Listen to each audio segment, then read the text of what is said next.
Hello and welcome back to another episode for the conversion of Lifeboat Hygge. It's nice weather today, which is still a bit windy, but at least it's a bit warmer than it has been the last couple of days. I'm working on the inside, as I have been, and what I'm hoping to achieve today is get some flooring in where the dinette is going to be. So I need to clear all this space and get some flooring in because it's stacked in many places. There, a bit there, and some on the floor here. So I thought if I want to give myself a bit more arm space, as it were, if I get that into place where it needs to go on the floor here, which is out of the space where we tend to walk anyway, then that's another bit of a job done, and also gets rid of all the loose floorboards. Another funny thing that happened this week is that the front of the drawer fell off, because it turns out that these floorboards that I'm using are so smooth on the one side. I think you can see here. They're so smooth that the polyurethane glue actually didn't really grab onto it. So I had to refix that with some polyurethane mastic, which so far is doing really well for me, and it's been sticking everything. So that's good. So I'll just clear this and try and get some floor in, which will be nice.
So cleared and vacuumed the space.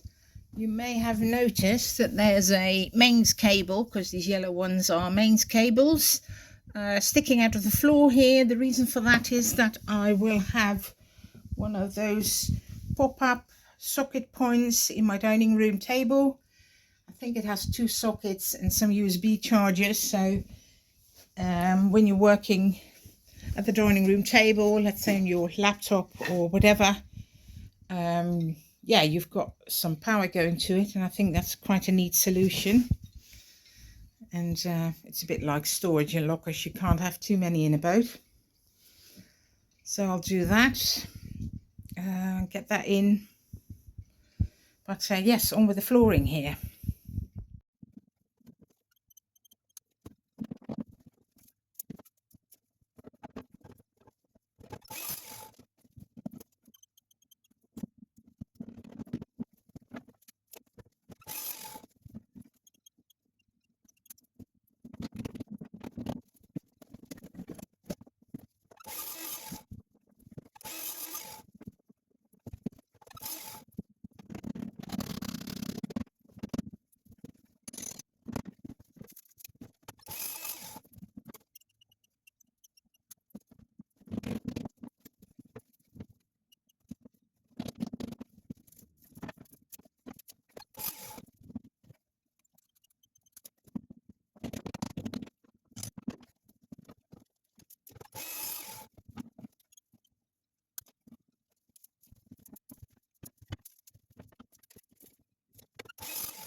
got this bit of flooring done. I think it looks really nice, and I will go to my shed and get a big bit of cardboard to put over it, because of course it will be stacked full of stuff again, just to get it out of the way and give me some more space to work in, as I had to move everything everywhere.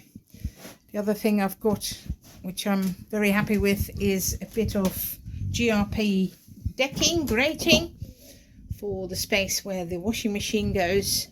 There will be an overflow pipe which will drain in the engine room, which is just here anyway. So should anything happen, then it will drain away and not actually overflow the tray I made. So yes, slowly but surely we're getting somewhere, and yeah, there's more jobs to be done. I have packed things away, cleared up a bit, put things back on the new floor. Like I said, that would be stacked full of things again, and I'm taking bits of floor up for a couple of reasons. One of the main ones is that there's space in front of the engine where a diesel tank needs to go for the diesel heater. This narrow board is still loose, so I'm going to pick that up, because one of the previous episodes you might have seen that we put a load of cables in from the front all the way down over the water tank to here. But of course they will have to go further back and into the utility room behind here, where it'll all meet up with fuse boxes and switch panels and all the other things.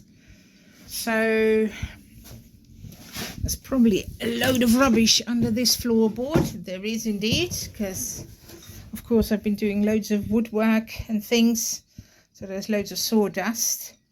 So the plan is to get the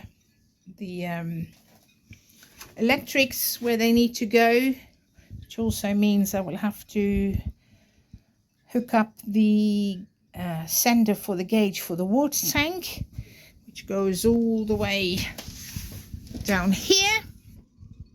One for the fuel, the left hand one is for the fuel, the right hand one is for the water, like it says on the gauges. I've just got a press button underneath it, so they're not on all the time. I'm trying to save as much energy as I can on my electrics. So I'll give this a hoover out. So once again, that's where the engine is, that's where the space is where the diesel tank is going to go. That's the floorboard I took out, put some insulation in there. All these cables need to still be led back.